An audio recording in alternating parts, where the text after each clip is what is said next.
हो गई है। इस बात का अंदाजा इसी से लगाया जा सकता है कि सरकारी शैक्षणिक संस्थानों में पदस्थापित शिक्षक भी अपने बच्चों को अपने संस्थानों में पढ़ाने के बजाय निजी शैक्षणिक संस्थानों में पढ़ाते हैं।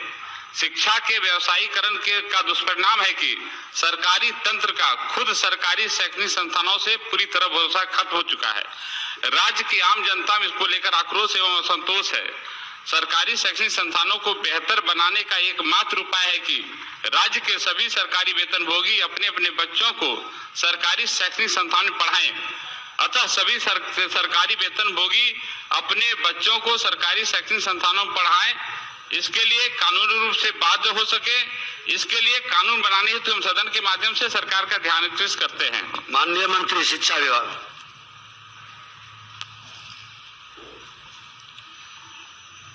महोदय, वस्तु स्थिति यह है कि राज्य संचालित शैक्षणिक संस्थानों में आम लोगों का विश्वास लगातार बरकरार है।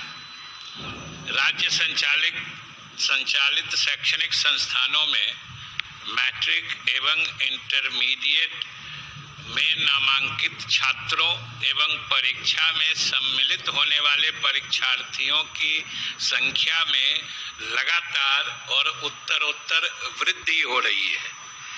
राष्ट्रीय शिक्षा नीति एवं शिक्षा के अधिकार अधिनियम के तहत विद्यालयों को मुफ्त एवं अनिवार्य गुणवत्तापूर्ण शिक्षा देने हेतु राज्य सरकार द्वारा लगातार प्रयास किए जा रहे हैं। सरकारी वेतनभोगी कर्मी को अपने अपने बच्चों को सरकारी शैक्षणिक संस्थानों में पढ़ाने के लिए कानूनी रूप से बाध्य नहीं किया जा सकता है। अतः इस आलोक में इस तरह का कोई प्रस्ताव सरकार के विचाराधीन नहीं है। माननीय अध्यक्ष महोदय, बढ़ जाइए, स्पष्ट जवाब है। नहीं अध्यक्ष महोदय, बहुत ही गंभीर मामला है। अध्यक्ष महोदय बोलने दिया जाए। और यह देखिए अध्यक्ष महोदय, अब मैं कह रहा हूं कि कह रहे हैं माननीय मंत्री बताएं कि primary school, middle school, higher secondary, +2 school में 1% टीचर भी अपने बच्चों को वहां नहीं पढ़ाते हैं। क्यों नहीं पढ़ाते हैं? और अध्यक्ष महोदय, ये लोकतंत्र के नाम पर धब्बा है महोदय।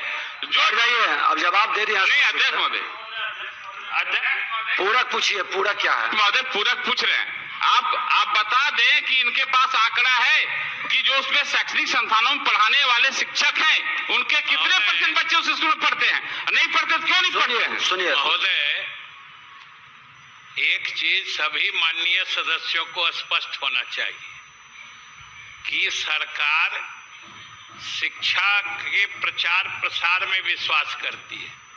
सरकार के लिए कितने बच्चे पढ़ रहे हैं ये मायने रखता है कि इनके बच्चे पढ़ रहे हैं। क्योंकि महोदय, इसी सदन में कभी कभी प्रश्न हम देखें उठता है कि IAS, IPS, मंत्री, विधायक, साधन संपन्न लोगों के बच्चे नहीं पढ़ते हैं सरकारी स्कूल में।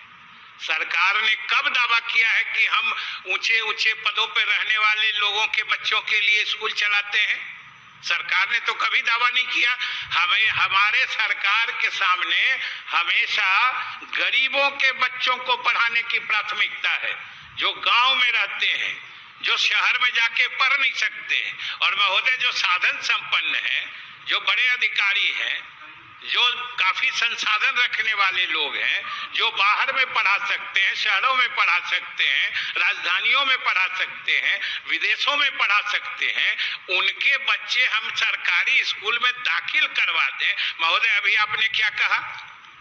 ठीक इससे पहले ध्यानाकर्षण प्रस्ताव शुरू करने से पहले आपने इसी आसन से क्या कहा कि कोई भी बात सदन में संविधान सम्मत होनी चाहिए। क्या किसी के बच्चे को वो किस स्कूल में पढ़े ये कोई बाध्य कर सकता है?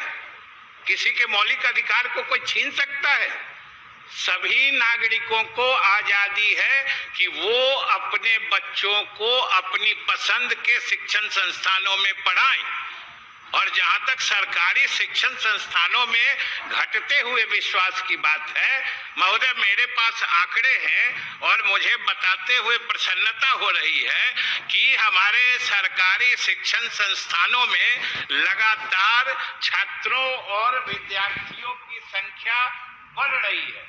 महोदय उदाहरण के तौर पर वर्ष 2005 में वार्षिक माध्यमिक परीक्षा में सम्मिलित परीक्षार्थियों की संख्या 5,60,375 थी, जो अब 2022 में 3 गुना बढ़कर 16,43,647 हो गई है। तो आप ये संख्या देखिए, किसके बच्चे पढ़ते हैं, किसके नहीं पढ़ते हैं, ये तो जाके स्क्रीन हो गया। जिनको फुर्सत होगी तब करेंगे।